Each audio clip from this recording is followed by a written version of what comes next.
ሐዋርያነት ነቢይነት ቀጥሏል ብለን ስንነግራቸው አንዳንዶች ሐዋርያ ሳይሆን ራሱን ሐዋርያ ብሎ የጠራን አንድ ሰው ያመጡና ታዲያ ይሄ ነው ሐዋርያ ብለው ለመከራከር ይሞክራሉ። ነቢይነት ቀጥሏል ስንላቸው ነቢይ ሳይሆን ራሱን ነቢይ ነኝ ብሎ የጠራን ነቢይ ነኝ የሚለን ሰው ያመጡና ታዲያ ይሄ ነው ነቢይ ይላል። ጉዳዩ እኮ ሐሰተኛ ነቢያት አሉ ወይስ የሉም አይደለም። እሱን ከዚህኛው ሐሳባችን በኋላ እንመጣበታለን።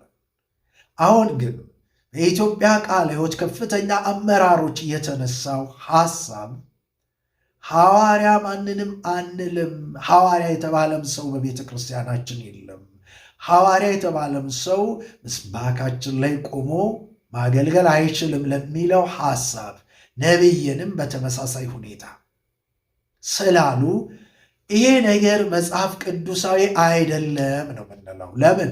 ሐዋርያነት ሲቀጥል በመጽሐፍ ቅዱስ ውስጥ ተመልክተናል። የበጉ ሐዋርያት ከምንላቸው ከ12ቱ በኋላ ሐዋርያው ጳውሎስም ሐዋርያው በርናባስም የጌታ ወንድም ሐዋርያው ያዕቆብም ሐዋርያ ሲባሉ ተመልክተናል። በገላትያ 1:19 ላይ የጌታ ወንድም ሐዋርያ የተባለበትን ሁኔታ እንመለከታለን። ሐዋርያ ሥራ 14:14 ላይ ሐዋርያቱም ጳውሎስና ባርናባስ ተብለዋል። በተለይ በብዙዎች ዘንድ ክርክር የማያስነሳ ነው የነዚህ የሦስቱ ማለት ነው።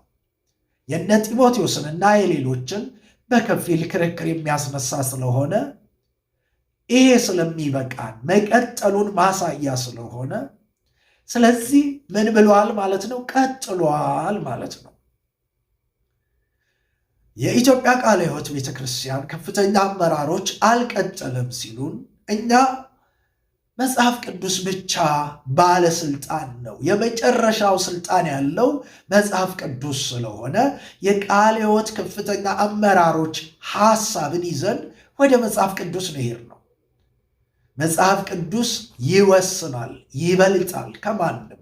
ከዚህም የተነሳ ነው አልተቋረጠም ቀጥሏል የምንለው።